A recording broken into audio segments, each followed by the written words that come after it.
Ang kwentong ito ay hango sa totoong buhay. Mula ito sa isa nating kabayan na itago na lang natin sa pangalang Julio. Walang eksaktong taon, probinsya ng Iloilo. Panahon ng hapon. Ito ang pinakamadilim na yugto sa kasaysayan ng ating bansa. Nabalot ng takot at karahasan ang bawat lugar na nasakop ng mga dayuhan. Ngunit maliban sa karasang dulot ng mga mananakop, ito din ang panahon kung saan lumaganap ang mga aswang. At ang kwentong ito ay naganap bago pa magtapos ang pananakop ng Hapon sa ating bansa. Dahil masyado nang magulo sa bayan, nagpasya ang pamilya ni Julio na mamundok. Bagaman mahirap ang buhay dahil malayo sa kabiasnan, mas ginusto ni Mang Mako na manirahan sa masukal na gubat kaysa manatili sa bayan kung saan hawak ng mga Hapon. Magsasaka si Mang Mako, kaya kahit papano hindi sila nawawalan ng makakain. Mahusay itong mangaso at mangisda. Sa tagal ng pananatili nila sa lugar, ni minsan hindi nagutom ang kanyang pamilya. Ulila na sa ina itong si Julio. Tanging ang Lola Desing na lang at ang ama ang kasama sa buhay. Sa murang edad, namulat ito sa katotohanan na malupit ang mundo. Kaya naman natuto itong mamuhay sa ilang. Kalaunan, nasanay si Julio na mag-isang naglalakad sa gubat. Hinahayaan lang ito ng ama upang makabisado ng binata ang lugar. Upang kung sakaling maabutan man sila ng mga Hapon, madali lang siyang makakatakas. Maliban dito, naglagay ng patibong si Mang Mako sa paligid upang mabilis nilang malaman kung may paparating na kalaban o hindi kaya naman may pumasok sa kanilang lugar. Julio, tandaan mong maigi ang lahat ng mga markang inilagay ko, ha? Sa bawat marka, katumbas ng isang patibong. Kaya mag-iingat ka, lalo na pagdadaan ka sa bangin ito ng gubat. Opo, tay. Natatandaan ko naman lahat ng mga tinuro niya sa akin eh. At isa pa, kabisado ko naman po yung gubat, kaya wala kayong dapat alalahanin. Pinapaalala ko lang sa'yo, dahil ayokong ikaw mismo ang mahulog sa mga patibong natin. Pag-uusap ng mag-ama habang naglalakad papunta sa sapa. Papandawin ng mga ito ang kinabit nilang mga panggal o panghuli ng ulang at isda. Naunang lumusong sa tubig si Mang Mako upang siguraduhin walang panganib. At nang matiyak na ligtas ang paligid, pinalusong na nito si Julio. Isa-isang tinanggal ang mga panggal, kinuha ang mga nahuling isda, pinainan at muling ibinalik. Patapos na ang dalawa sa pagpandaw nang mapansin ni Julio na may kasamang dugo ang tubig. Tay, tignan niyo po yung tubig, may kasamang dugo. Saan po kaya galing yan? Aba oo nga, no, halika! Bilisan mo, sundan natin. Baka baboy Ramon na nag-aaway at nagpunta sa sapa. Alam ni Mang Mako na sila lang ang tao sa bahaging iyon ng gubat, kaya hindi na ito nag-isip na baka may ibang nakapasok. Tiwala ito na hayop ang pinagmula ng dugo. Patuloy na sinundan ng dalawa ang agos hanggang sa matunto nila ang pinagmulan. Nagulat si Mang Mako nang makita na isang tao ang nakahandusay sa batuhan. Dito nagmumula ang dugo. Mabaging langit. Mukhang patay na ang isang to, ha? Diyan ka lang, Julio. Hindi natin alam kung saan ang galing yan. Siniyasat ni Mang Mako ang katawan ng lalaki. Napagtanto na buhay pa at humihinga. Bilisan mo, Julio. Ikaw ang magdala ng mga huli. Papasanin ko ang taong to. Mauna ka na, sabihan mo si Lola Desing mo na yanda ang mga gamit niya sa panggagamot. Dali-daling tumakbo si Julio pabalik sa kanilang tahanan. Samantalang si Mang Mako, pinasan ang lalaking sugatan Powe. Nang makarating sa bayan ay nagulat si Aling Desing. Hindi nito inasahan na may ibang taong makakarating sa gubat na iyon. Mukhang maluba ang sugat ng taong to. Teka, hindi gawa ng pangkaraniwang patalim ang mga ito.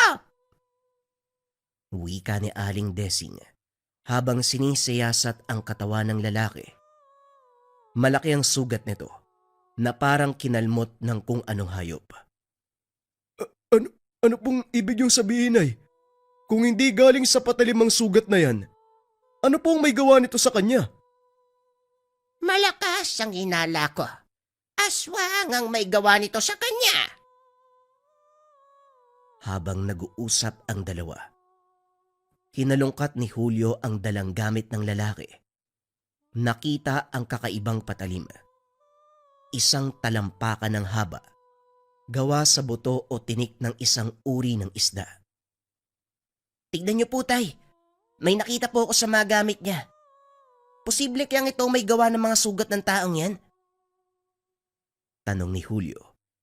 Dali-dali namang nilapitan ni Aling Desing ang paslit upang tignan ang hawak nitong bagay. Hindi ito ang may gawa ng sugat. Ang tawag sa punyan na ito ay binsol. Mula sa buntot ng malaking pagyang isang ito. Sa palagay ko, manunugis ng aswang ang taong yan. Malalaman natin yan kapag nagising siya.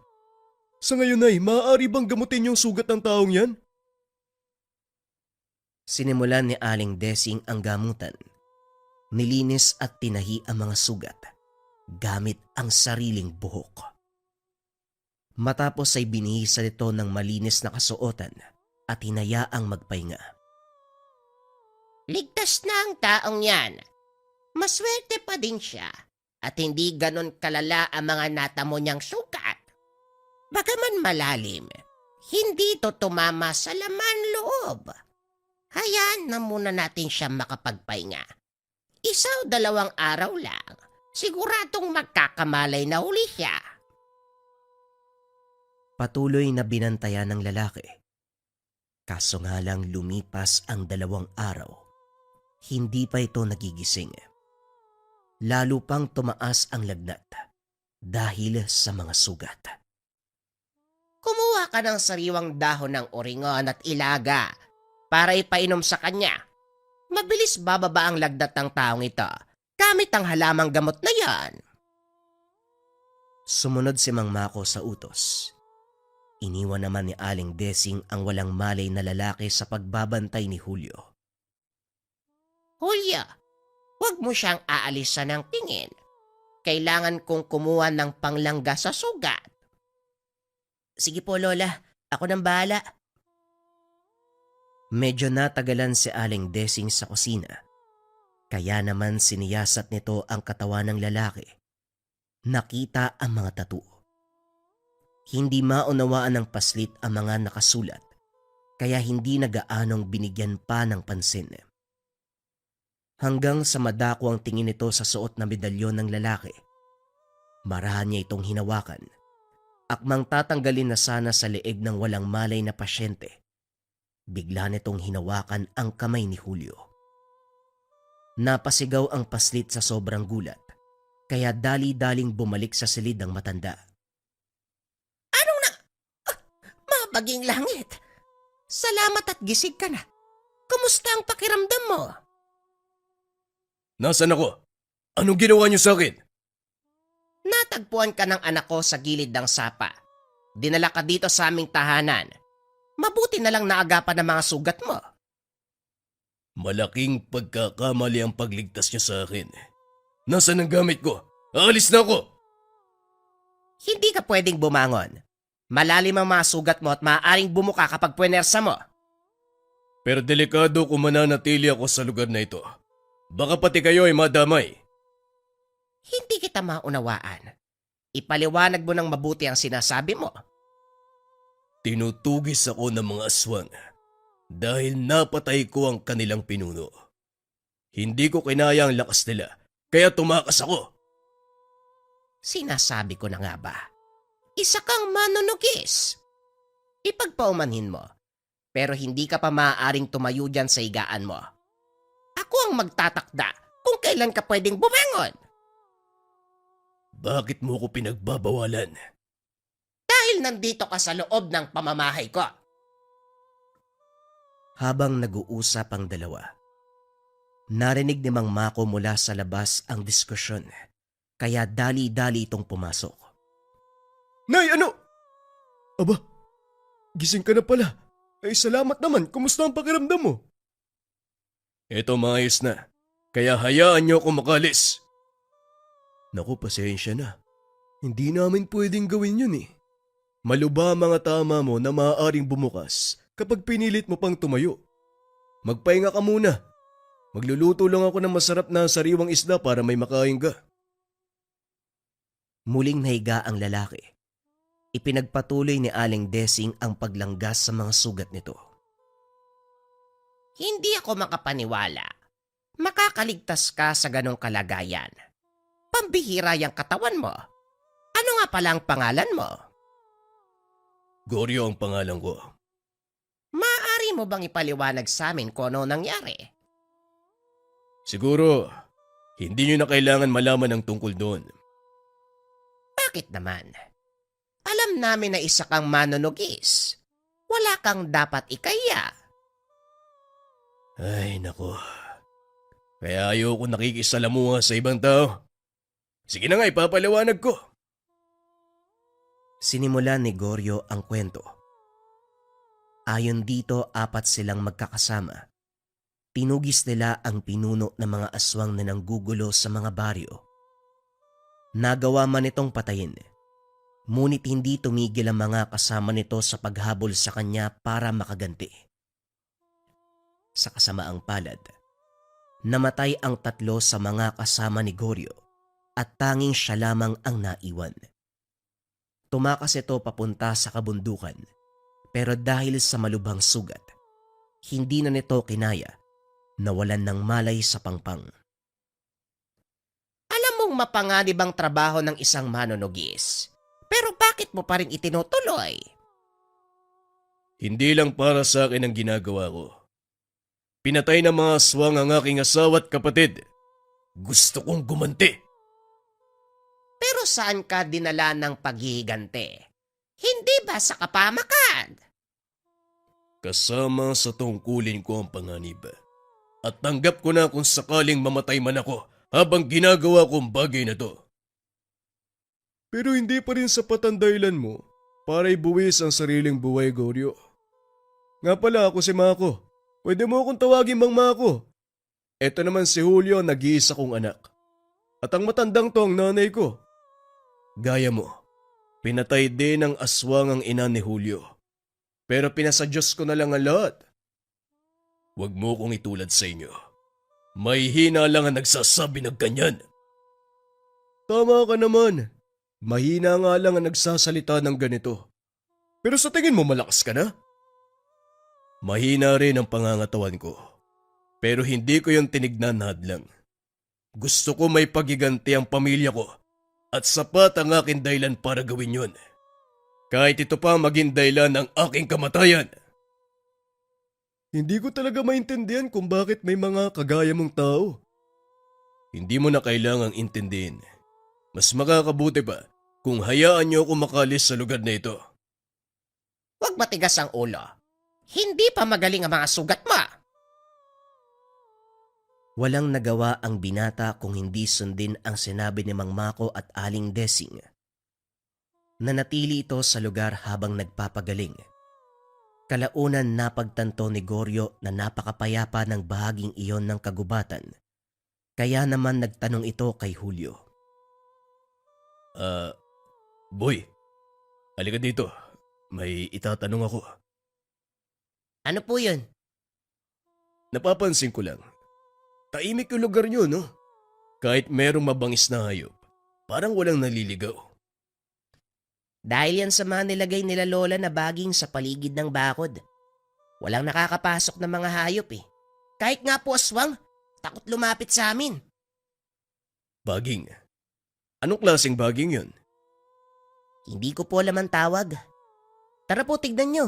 Baka sakaling makilala mo. Nilapitan ng dalawa ang bakod na ginawa ni Mang Mako. Napagtanto ni Goryo kung ano ito. Baging ng sampinit. Meron ding makabuhay.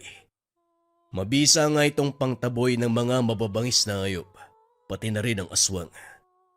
Sabihin mo sa akin, may nalalaman ba ang tatay mo sa lihim na karunungan? Ha? Lihim na karunungan. Ano po yun?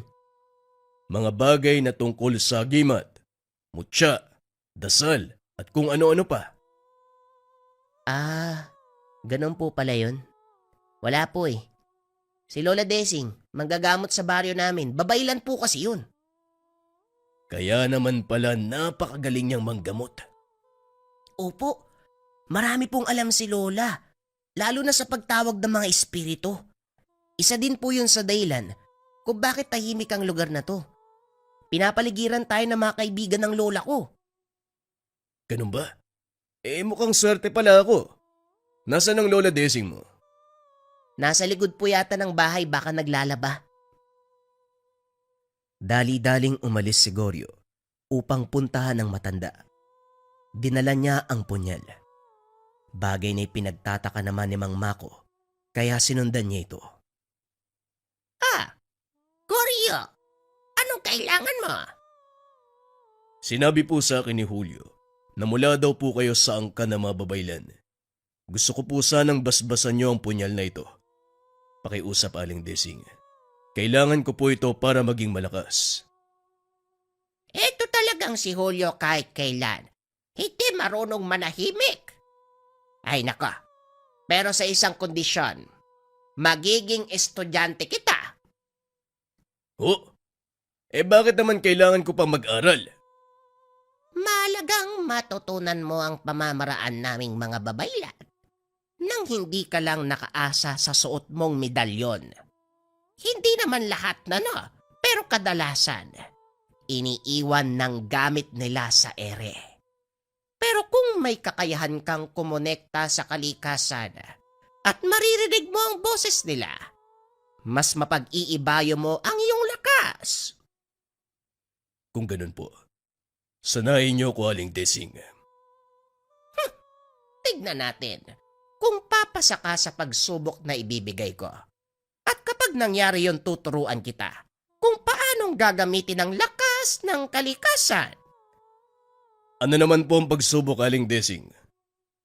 Nakikita mo ba yung tapayan na yon? Punuin mo ng tubig, galing sa bukal. Yun lang pala eh. Walang problema. Dali-daling dinampot ni Goryo ang timba sa tabi ng matanda. Kaso nga lang pinigilan niya ito. Sa dalila, ano gagawin mo sa timba? Ipangsasalo ko ng tubig. Bakit po? Hindi yan ang gagamitin mo, kundi dahon ng mga halamang makikita mo sa paligid. Sumalo ka sa bukal gamit ang dahon. Punuin ang tapayan. Ano ho? Dahon? Nagbibiro po ba kayo, Aling Desing? Mukha ba akong nagbibiro? Naku naman, pambihira. Kumuha ng dahon si Goryo. Ang unang nakita ay ang dahon ng badyang. Kaso nga lang habang ginagamit niya ito, nangangati ang kanyang kamay. Ikalawang ginamit ng binata ay ang dahon ng tipulo. Ngunit mabilis lang itong nasira. Inabot ng buong maghapon si Goryo. Kaso nga lang hindi niya malagyan ng tapayan ni isang patak. Naupo ang binata sa gilid ng bukal at napatingala. Nakita ang manipis na dahon ng nyug. Medyo maulan na mga oras na yun. Kaya naman pumapatak ang maliliit na tulo ng ulan sa dulo ng mga dahon. Dito nakakuha ng ideya ang binata. Binuhat ang tapayan. Inilapit sa tuburan ng bukal. Kumuha ng isang dahon ng nyug upang gawing maliit na alulod. Ilang oras lang ay nagawa itong punuin. Mukhang natutunan mo kaagad ang gusto kong ituro. Opo, naiintindihan ko na hindi lahat ng bagay maaaring idaan sa lakas. Kailangang gamitan ng isipan. Magaling! Ngayon masasabi kong handa ka na para sa susunod mong leksyon. Kinabukasan, madaling araw pa lang ay ginising na ni Aling Desing si Goryo. Pupungas-pungas na bumangon ng binata, sinunda ng matanda sa labas ng bahay. Ano pong gagawin natin dito? Ang dilim pa po ah. Naalala mo ba ang sinabi ko tungkol sa susunod na leksyon? Ang totoo, Goryo, wala nang susunod pa. Ito ang punyal mo. Pinasbasan ko na. Pero paano kung kukonekta sa kalikasan? Hindi niyo naman po naituro sa akin ang tungkol doon ah. Hindi ko na ituro. Pero nagawa mong matutunan. Naalala mo ba ang paggamit mo ng dahon ng nyog? Sa tingin mo ba, basta mo lang naisip ang bagay na yon? Hindi, Goryo. Nasa desperado kang kalagayan. At alam kong sa isip mo, sinubukan mong maghanap ng kasagutan sa paligid. At yun ang binibigay ng kalikasan. Ano po? Ibig sabihin, yun na ang pinakaaral na dapat kong matutunan. Oo, Goryo. Ang katalinuhan ay paghahanap ng kasagutan. Ay siyang pinakamakapangyarihang sandata. Hindi pala mahina ang utak mo gaya ng inakala ko. Maraming salamat, Aling Desing. Ngayon mas malinaw na sa akin ang gusto niyong sabihin. Alam ko na rin ang dahilan kung bakit ako natalo sa mga aswang. Ito ay dahil pinairal ko ang lakas ng pangangatawan. Hindi ako nag-iisip. Malakas ang mga aswang. Ngunit minsan kulang sila sa paggamit ng isipan. Tandaan mo, Goryo, kahit gaano pa kalakas ang kapangyarihang taglay mo, kung hindi mo alam kung paano gamitin, wala itong silbi. Ngayon tignan natin kung talagang natutunan mo ang mga sinabi ko. Sa labas ng bakod na ito, nag-aantay ang mga aswang na tumutugi sa'yo. Hindi lang nila magawang pumasok dahil sa mga proteksyong aking nailagay. Oras na para halapin mo sila. Wika ni Aling Desing. Hinawakan ni Goryo ang punyal. Nagmano sa matanda bilang pasasalamat. Matapos ay lumabas ito ng bakod.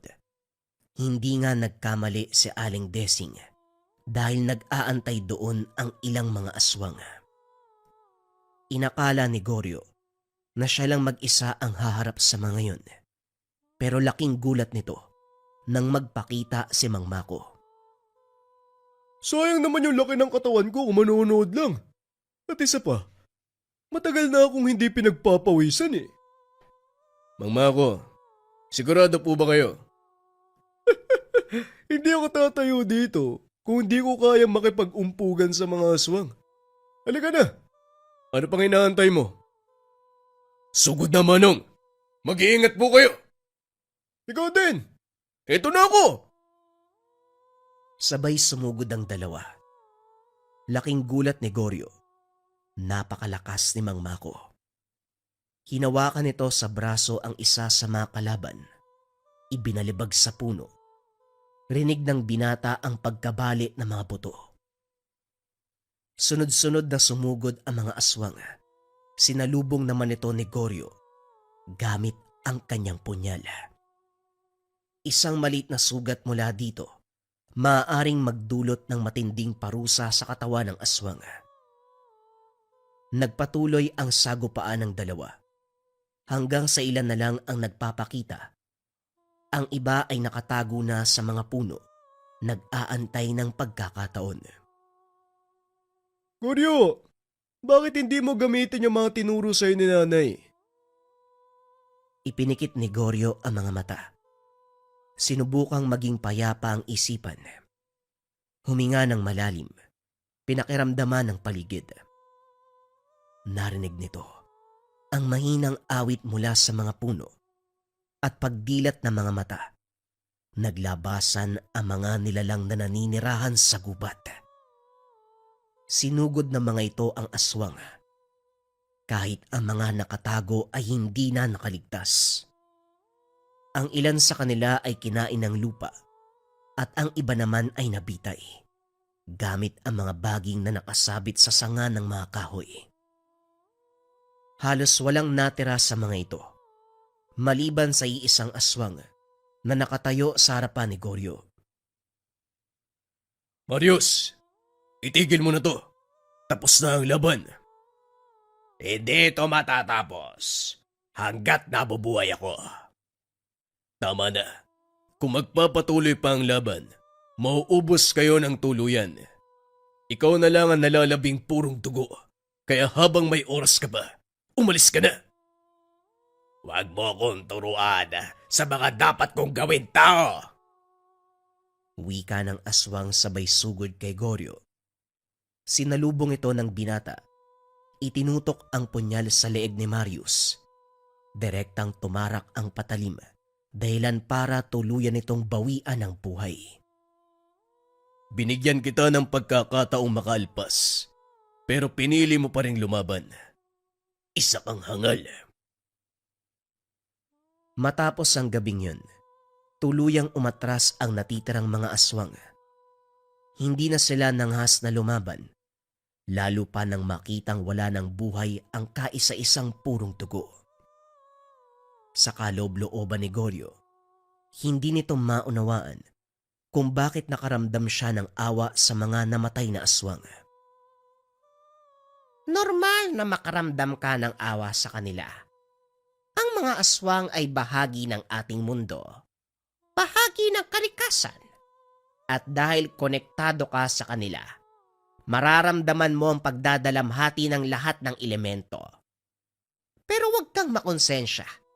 Ginawa mo lang ang tama dahil lumabag sila sa batas ng kalikasan. At dahil doon, maaaring masira ang balanse ng mundo. Dahil sa nangyaring labanan, natuklasan ni Goryo na hindi lang puro kasamaan ang dala ng mga aswang. Ito ang likas nilang katauhan. Simula noon itinigil ng binata ang panunugis. Nanatili ito sa kandili ni Mang Mako at Aling Desing para matuto ng pamamaraan sa panggagamot. Hindi naman nagdalawang isip ang matanda. Lahat ng nalalaman nito ay itinuro niya kay Goryo. Nakalaunan ay naging malakas na manggagamot. At maliban pa doon, isa din ang binata sa mga mauhusay na mandirigma na tumugis sa mga hapon na naging resulta ng tuluyang pagtatapos ng kanilang pananakop. Sa mga nangyari sa buhay ng binata, tuluyang nagbago ang kanyang paniniwala. Hindi lakas ang susi sa tagumpay. Hindi lang sa pakikipaglaban, kundi maging sa pang-araw-araw na buhay.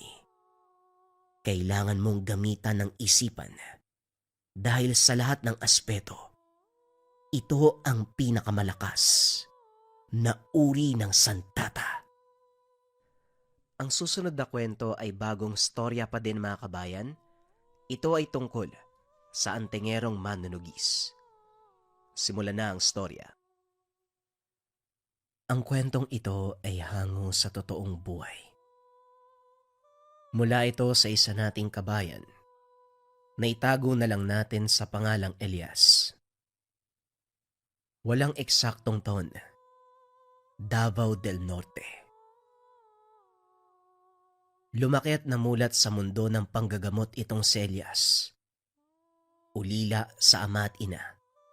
Sanggol pa lamang ay iniwan na ito ng mga magulang.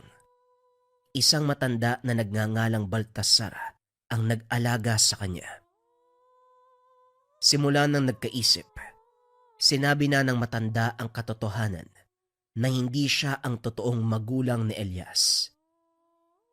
Tanggap naman ito ng binata at sa kabila ng katotohanan na hindi sila magkadugo, minahal at ginalang nito si Mang Baltasar na parang totoong magulang.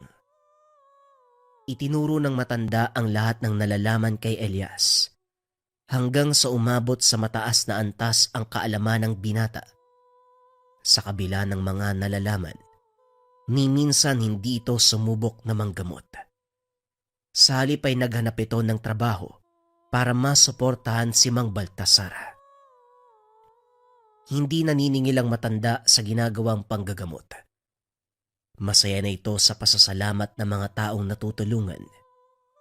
Kung minsan ay nag-aabot pa ito ng halaga o hindi kaya naman gulay, prutas o buhay na manok. Nandito ka na pala. Kamusta ang araw mo? Wika ni Mang Baltasar kay Elias. Ayos lang naman po, tatang, medyo nakakapagod magakot ng mga binilad na palay. Pero sa palagay ko, nasasanay na ang katawan ko eh. Kayo po ba? Ayos lang naman. Gaya pa rin ng dati. Masaya, lalo na kapag nakakatulong ako sa mga nangangailangan. Ayan, tignan mo. Ang dami na namang binigay ng mga tao. Mabuti naman po ang ganun, tang. Sige po, magpapahinga na muna ako ha. Medyo sumasakit yung likod ko eh. Ay nako, ewan ko ba sa'yo kung bakit kailangan mo pang magtrabaho. Nabubuhay naman tayo sa mga binibigay ng tao. Yun na nga po ang punto. Hindi nga tayo nagugutom, pero may iba pa tayong pangangailangan. Ang paglilingkod sa Panginoon, walang hinihinging kabayaran. Ngunit hindi ka rin papabayaan ng Diyos. Ibibigay niya ang lahat ng iyong pangangailangan. Tama naman po kayo, tang. Pero hindi naman pwedeng mag-aantay lang tayo, di ba? Kailangan nating kumilos. Napakadami mo talagang dahilan. Bahala ka nga dyan. Magpahinga ka na. Pag-uusap ng dalawa. Ito ang karaniwang nangyayari sa tuwing nag-uusap sina Mang Baltasar at Elias. Ilang beses inudyokan ng matanda na manggamot ang binata, kaso nga lang palagi itong tumatanggi. Ang dahilan ni Elias, masyadong mabigat ang mga kamay niya para sa ganong gawain. Ngunit hindi naniniwala si Mang Baltasar. Kilala niya ang binata. Simula pagkabata ay mabilis na natututo sa mga aral na itinuturo niya. Kakaiba din ang talento pagdating sa mga buhay na gamit. Kaya naman sa tuwing gumagawa ng mga pangontra si Mang Baltasar, si Elias ang bumubuhay ng mga ito. Sa loob ng 25 taon, hindi nakita ni Mang Baltasar ang totoong mga magulang ni Elias. Kaya inisip nito na wala ng pag-asang makita pa ito ng binata. Ngunit sa isang hindi inaasahang pagkakataon, makikilala ni Elias ang kanyang ama. Kalagitnaan ng trabaho, nagbibilad ng palay si Elias. At sa tindi ng init ay inutusan sila ng kanyang amo na sumilong muna sa lilim ng puno. Ngunit nagagawa itong tiisin ng binata. Kaya naman ipinagpatuloy niya ang trabaho. Matapos ilatag ang mga palay ay naupo ito sa malilim na parte. Nasa gilid siya ng pwesto, kaya nakikita ng binata ang mga dumadaan. Napansin ang isang lalaki na naglalakad. Doon lang niya nakita ang taong iyon sa kanilang baryo. Maging ang mga kasama nito ay nagbubulungan dahil bago lang sa paningin nila ang taong iyon. Sa hindi malamang dahilan, tumayo si Elias at nilapitan ang lalaki. Magandang tanghali po. Mainit ang panahon na. Sumilong po muna kayo. Tara po dun sa puno oh.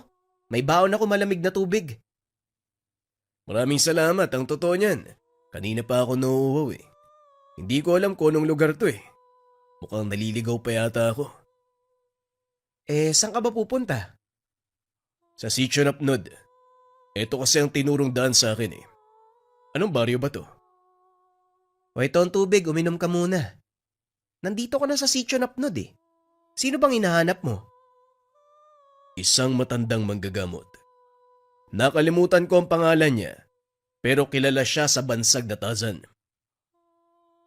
Nagulat si Elias dahil ang hinahanap ng taong yun, walang iba kung hindi si Mang Baltasar. Kilala ko ang taong hinahanap mo, pero anong kailangan mo sa kanya? Tanong ng binata. Biglang sumigla ang pananalita ng lalaki. Hinawakan pa sa balikat si Elias. Talaga? Kilala mo si Tazan? Pwede mo ba akong dalhin sa kanya? Oo naman, kaso may trabaho pa ako eh. Kung makakapag-antay ka, isasama kita sa bahay mamaya. Pero hindi mo pa sinasagot yung tanong ko eh. Ano bang kailangan mo sa kanya? May mahalagang bagay ako itatanong at kailangan ko siyang makausap. Walang problema. Kung matatagalan ka, nauunawaan ko. O sige, kung yan ang gusto mo. Siguro mamayang 4:00 tapos na ako sa pagbibilad ng palay. Magpahinga ka muna dyan. Mukhang pagod na pagod ka eh. Sige, walang problema. Nga pala, Santiago ang pangalan ko. Ako naman si Elias. Ikinagagala kitang makilala, Manong Santiago. Dito na po muna ako ha. Babalik ta rin ko lang yung palay na nakabilad. Kung gusto mo, tutulungan na kita. Naku, hindi na po. Ako nang bahala. Magpahinga na lang kayo. Wika ni Elias. Matapos ay tumakbo ito papunta sa bilaran. Pinagmasdan ni Santiago ang binata. Napansin ito na halos may pagkakapareho sila ng galaw. Maliksi, ngunit pulido. Ilang oras ang nakalipas natapos ng samsamin ni Elias ang mga binilad na palay. Ikinarga na ito ng mga kasama nila sa karo para dalhin sa asosera upang ipagiling. Halika na Manong, sasamahan na kita kay Tazan. Kagad tumayo si Santiago, sumunod sa binata. Maya-maya lang narating na nila ang tahanan nito. Kaninong bahay ito? Di sa amin. Sandali lang tatawagin ko si Tatang. Dali-daling pumasok ang binata upang tawagin ang matanda. Kaso nga lang nasa kalagitnaan nito ng panggagamot. Tang, may naghahanap po sa inyo, nasa labas po eh. Pasyente ba? Papasukin mo na lang, pasensya na ka mo. Nasa kalagitnaan pa ako ng panggagamot. Sige po, papatuloyin ko na lang. Bumalik ang binata sa labas ng bahay. Pinapasok si Santiago. Hindi kagad ito nakita ng matanda dahil nakatalikod ito habang inaasikaso ang pasyente. Siya ba si Mang Tazan? Oo Manong, kaso abala pa siya ngayon eh. Pakiantay na lang pong matapos. Maiwan ko po muna kayo dito. Maliligo lang ako ha. Magpapakain ng alaga kong hayop. Walang problema. Sige lang, dito lang ako. Wika ni Santiago. Matapos ay lumabas ng bahay si Elias. Nagpunta sa likod upang pakainin ang mga alaga. Maya-maya pa. Natapos na din si Mang Baltasar sa pasyente, kaya naupo na ito para magpahinga. Ay nako, nakakapagod talaga ang maggamot. Teka lang, magpapahinga ako sandali. Ano nga pala? Hindi na ituloy ni Mang Baltasar ang sasabihin dahil nag-angat ito ng tingin. Nakita niya ang suot na medalyon ng lalaki. Sa hula ko sakang antingero, tama. Maaari bang sabihin mo sa akin kung anong may tutulong ko? May ilang katanungan po ako. Hinahanap kong nawawala kong anak. May nakapagsabi sa akin na dito sa Baryo Naptod daw siya dinala at nasa pangalaga ng isang manggagamot. Ganun ba? Anong kinalaman ko doon? Ayon din sa taong nagsabi sa akin, kayo po ang kumukup sa bata. Siguro kung buhay man siya, nasa 25 taong gulang na ang anak ko. Malamang, pero paano ka nakakasiguro na tama nga ang sinabi sa'yo? Papagkakatiwalaan po ang pinagkunan ko ng impormasyon dahil siya mismo nagdala sa bata. Hindi siya umalis hanggat hindi nasisigurong nasa ligtas sa kalagayan ng sanggol. Kung ganon, maaari mo bang sabihin kung ano ang dahilan at bakit mo piniling ilayo ang sanggol? Tanong ni Mang Baltasar. At para makuha ang tiwala ng matanda, pinaliwanag niya ang totoong nangyari. 25 taon na ang nakakaraan. Nang mga panahong iyon, naninirahan sa kabundukan si Santiago kasama ang kanyang may bahay na noon ay kasalukuyang nagdadalang tao. Tahimik ang kanilang pamumuhay ng mga sandaling iyon hanggang sa nakabangga ni Santiago ang isang grupo ng mga tulisan. Napadaan ito sa kanilang tahanan at pilit na kinuha ang mga imbak na pagkain na mag-asawa dahil sa nagdadalang tao ang kabiyak. Hindi na nanlaban pa ang Ginoo. Kaso nga lang sa kasamaang palad, nabaril ng isa sa mga ito ang asawa ni Santiago. Tinamaan sa dibdib ang ginang, kaya kaagad na namatay. Kabuwanan ng mga oras na yon, kaya pilit na iniligtas ng Ginoo ang bata sa sinapupunan ng may bahay. Himalang nabuhay ang bata at labis na nagpasalamat si Santiago dahil kahit nawala ang asawa, nagawa niyang iligtas ang kanyang anak.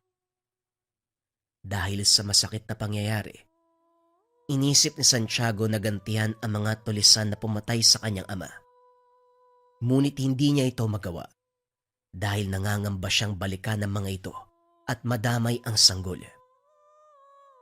Naisip ng Ginoo na bumaba sa kapatagan at doon namuhay kasama ang anak.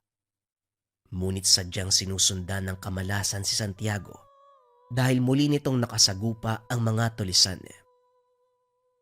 Nakilala siya ng mga ito at pinagdiskitahan. Pinaggugulpi ang Ginoo hanggang sa mawala ng malay. Mabuti na lamang, nagawa niyang itago ang sanggol sa likuran ng isang puno, kaya naman walang nangyaring masama dito. Saktong may manggagamot na napadaan sa lugar. Nakita ang kalunos-lunos sa sitwasyon ni Santiago. Dali-dali niyang tinulungan ang Ginoo. At habang inaakay, narinig niya ang mahinang iyak ng isang sanggol.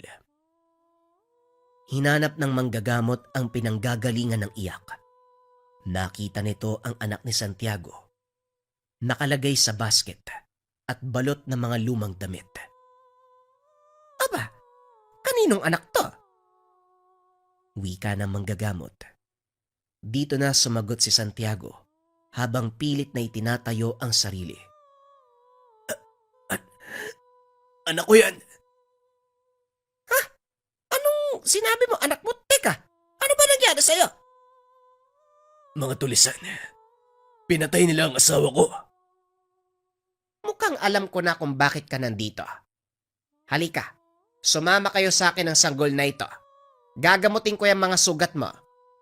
Huwag kang mag-alala. Mapagkakatiwalaan mo ko. Wika ng babaeng manggagamot. Inalalayan itong makalakad si Santiago hanggang sa makarating sa kanyang tahanan. Sinimulang gamutin ng pinsala ng Ginoo. Binigyan ng gatas ang sanggol. Ilang araw ang nakalipas, gumaling ang mga sugat ni Santiago. Ngunit hindi pa rin mawala sa isip ang ginawa ng mga tulisan. Kaya naglakas loob ang Ginoo na hingiin ang tulong ng manggagamot. Alam kong malaki na ang naitulong mo nang iligtas mo ko mula sa tiyak na kamatayan. Kaya naman lulubos-lubusin ko na. Tulong? Anong klasing tulong naman ang maaari kong ibigay sa'yo sa pagkakataong ito? Gusto kong gumanti sa mga taong nanakit at pumatay sa asawa ko. At para magawa ko yun, kailangan kong ilayo ang anak ko. At saan mo balak dalhin? Hindi ko alam. Kaya nga ako humingi ng tulong sa'yo. Dahil baka meron kang kakilala na maaari nating pagdalhan sa kanya pansamantala. Hindi ako sigurado. Pero may alam ako na pwede nating pagdalhan sa kanya. Sa sitio Napnod, may kilala akong manggagamot sa lugar na yon.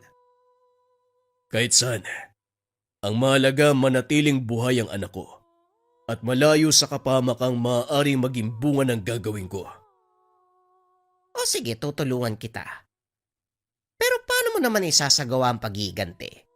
Hindi ka naman pwedeng lumusob ng mag-isa sa kampo na matulisan. Ako nang bahala tungkol sa bagay na yan. Pakiusap, tulungan mo kung mailayo ang anak ko sa lugar na ito.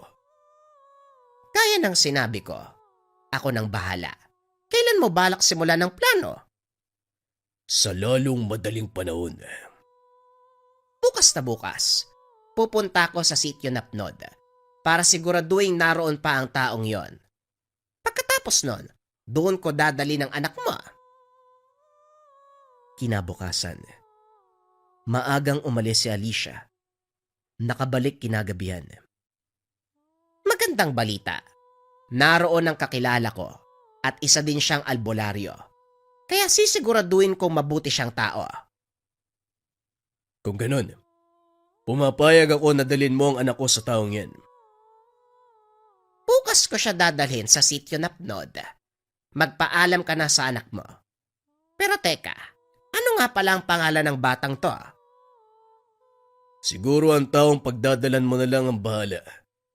Ipapaubaya ko na sa kanya ang pagbibinyag sa anak ko. Kinabukasan ay muling bumalik si Alicia sa sitio Napnod. Kasama nito ang anak ni Santiago.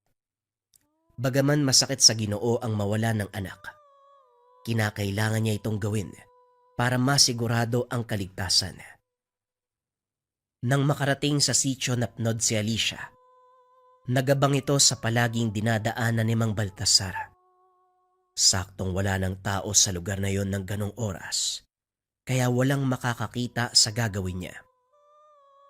Ilang sandali pa, nakita nitong paparating ang matanda, kaya dali-dali niyang inilapag ang sanggol ni Elias sa tabi ng daan. Nagtago ito, at saktong pagdaan ng matanda, umiyak ng napakalakas ang sanggol, na tila pinag-aadyang kunin siya ni Mang Baltasar. Walang pagdadalawang isip na kinuha ng matanda ang sanggol. Dinala pa uwi ng tahanan. Laking pasasalamat ni Alicia dahil nagtagumpay ang kanyang plano. Pagbalik nito sa kanyang tahanan, nakita nitong may mga kausap na kalalakihan si Santiago. Hindi na ito ng istorbo. Inantay ni Alicia na matapos ang pagpupulong. Ilang sandali pa ang nakalipas. Nagpaalam na ang mga kausap ni Santiago. Doon na siya pumasok sa kubo. Tagumpay ang plano ko. Nasa ligtas na mga kamay ang anak mo. Maraming salamat kung ganon. Ano ang pangalan ng taong pinag-iwanan mo sa kanya? Baltasar. Pero mas kilala siya sa pangalang Tasan. Tatandaan ko ang pangalan niyan.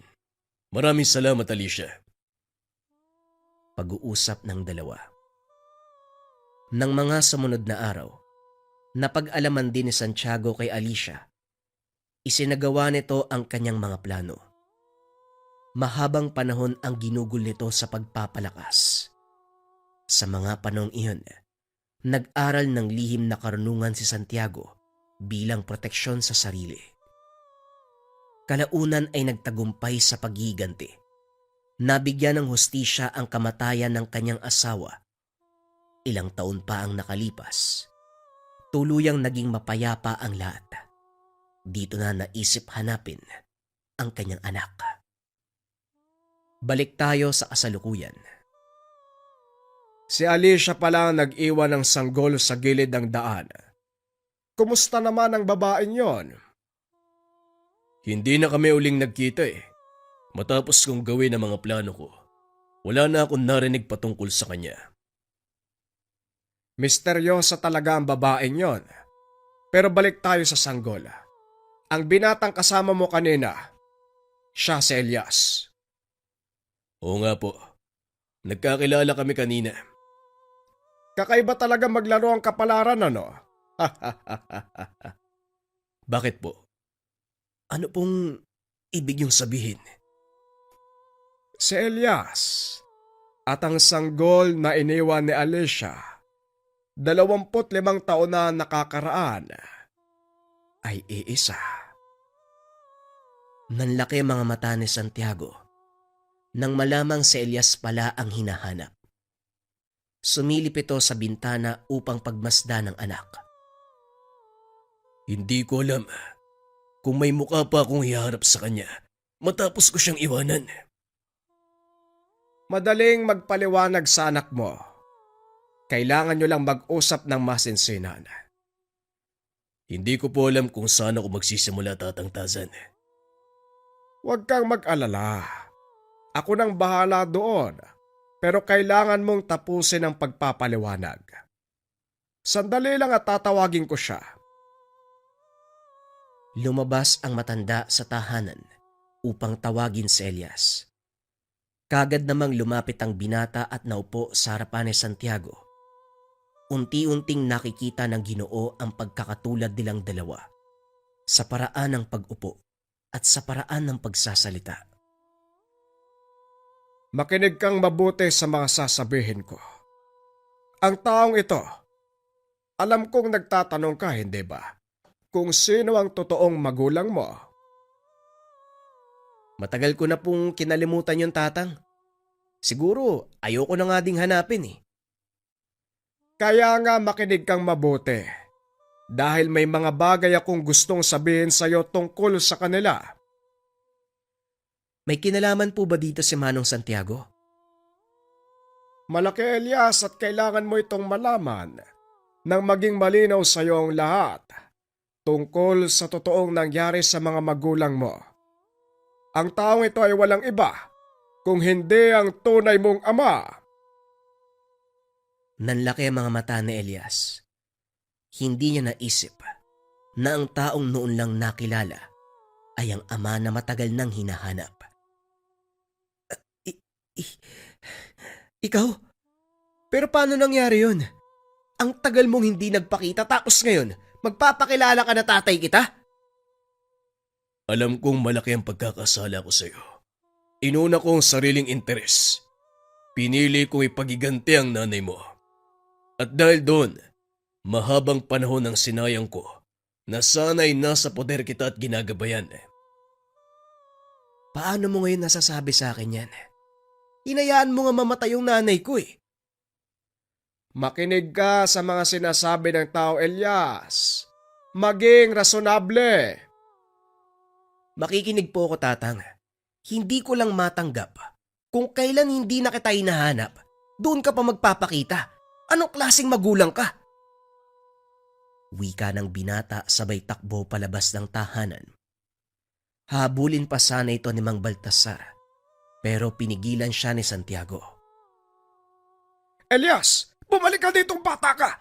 Talagang napakabastos mo. Hayaan muna natin siya, Tatang. Hindi mo siya masisisi. Malaki ang kasalanan ko sa kanya. Iniwan ko siya ng walang malay. Pero malaki ang pasasalamat ko sa inyo, Tatang. Pinalaki mo siya na may mabuting puso. Nabigla lang siguro si Elias, kaya ganon ang naging reaksyon niya. Pag-uusap ng dalawa. Samantalang si Elias naman, nagpa siyang maglakad sa kagubatan. Medyo maliwanag pa ng mga sandaling iyon, kaya nakikita nito ang nangyayari sa kapaligiran. Hindi sinasadya, napadaan ito sa pangkat ng mga kalalakihan na nagtitipon-tipon. Tumuloy sa paglalakad ang binata, ngunit hindi nito maiwasang mapatingin sa pangkat. Nanlaki mga mata dahil may mataas na kalibre ng baril ang grupo. Sa isip ni Elias, hindi mangangaso ang mga ito.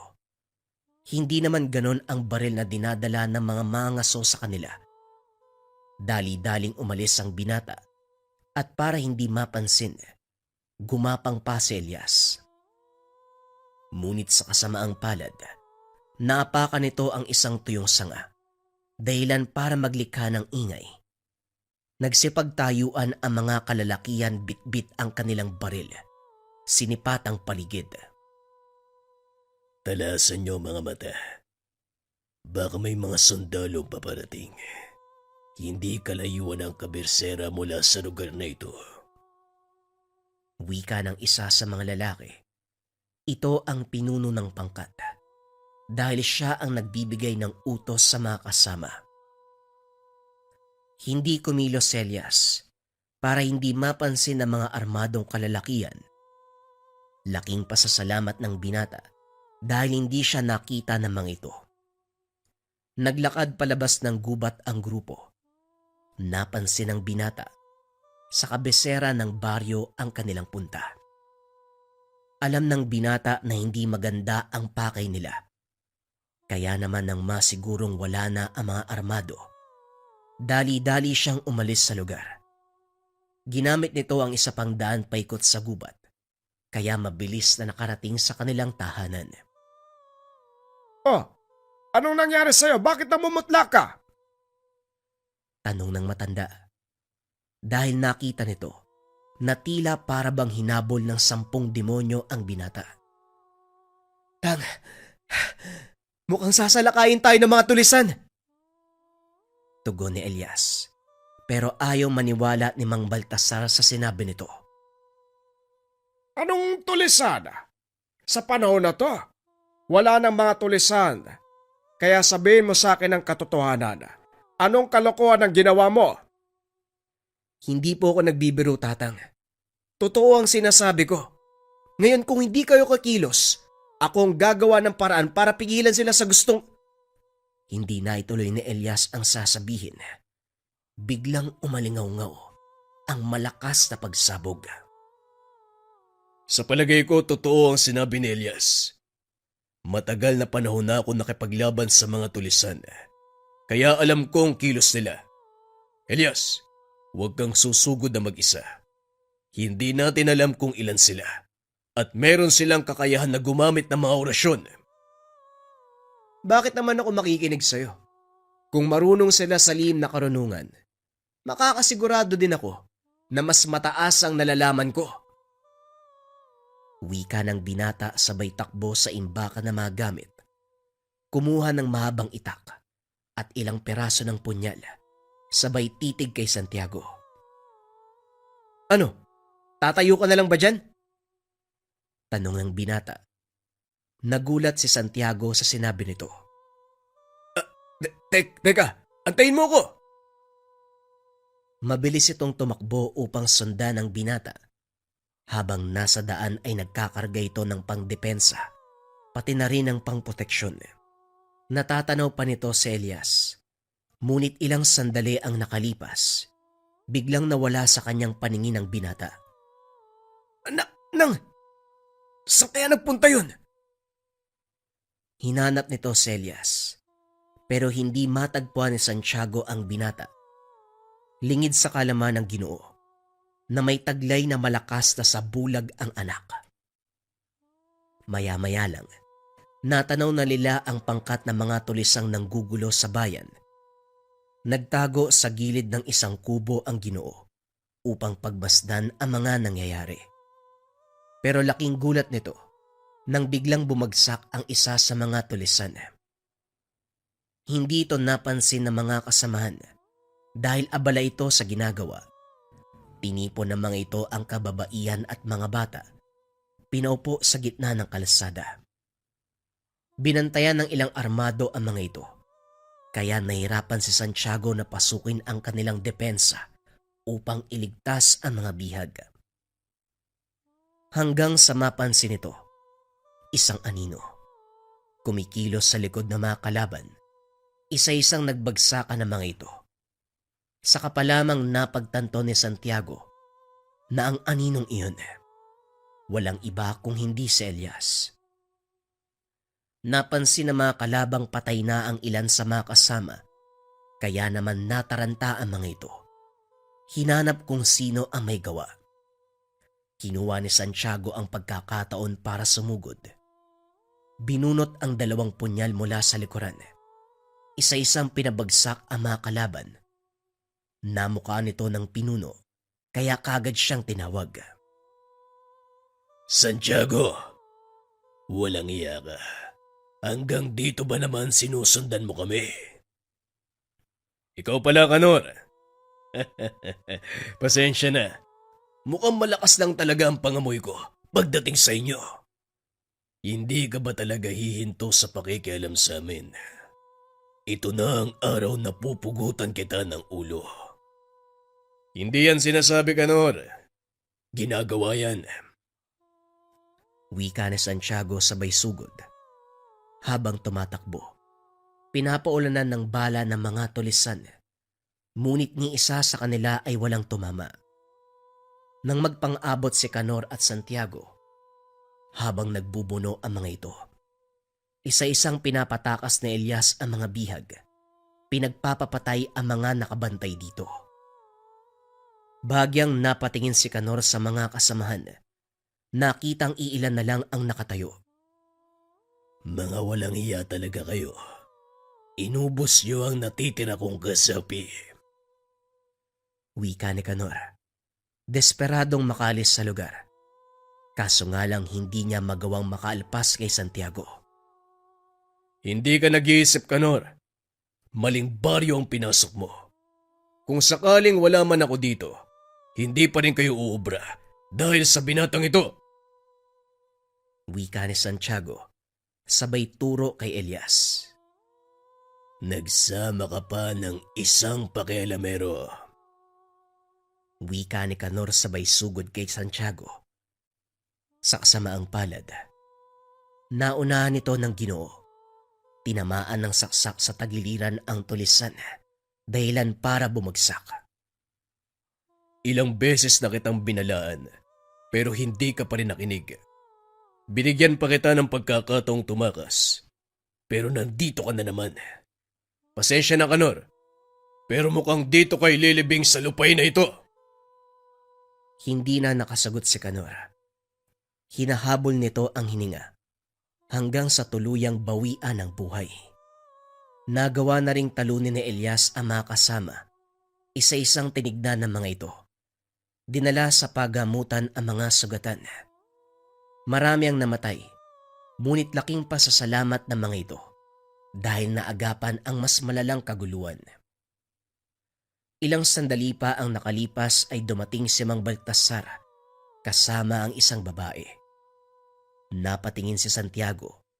Nanlaki ang mga mata nang makitang si Alicia ang babaeng iyon. Alicia, ikaw nga ba yan? Saan ka nagpunta? Bakit ngayon ka lang nagpakita? Marami akong inasikaso. Naparito ko para ipaalam sana kay Mang Baltasar ang tungkol sa mga tulisan. Mukhang nahuli ako. Mabuti na lang nandito ka. Hindi ako may gawa niyan kung hindi si Elias. Elias pala ang pangalan ng anak mo. Pag-uusap ng dalawa. Maya-maya ay dumating si Elias. Binati ang ginang. Aling Isyang, bakit po kayo nandito? Sandali, magkakilala kayo? Oo, siya po yung may-ari ng bilarang pinagtatrabahuan ko. Kung gano'n, Alicia, dito ka pala nanatili sa loob ng 25 taon. Oo, dahil gusto ko masiguro na babalikan mo pa ang anak mo. Ang tagal mong nawala. Unti-unting naliwanagan ang isip ni Elias. Kalaunan, tinanggap nito ang katotohanan na tatay niya si Santiago. Naging masaya ang binata dahil kahit papano nakilala ang ama. Sa kasalukuyan, magkasama pa rin si Elias at Santiago. Ipinagpatuloy ng binata ang naiwang propesyon ni Mang Baltasar at sa pagtutulungan ng tatlo, nagawa nilang mamuhay ng payapa sa sitio Napnod. Noon, hindi na inakala ni Elias na magkikita pa sila ng ama. Ngunit tadhana na ang nagbigay ng pagkakataon na muli silang magsama ng kanyang ama na isang manunugis at antingero.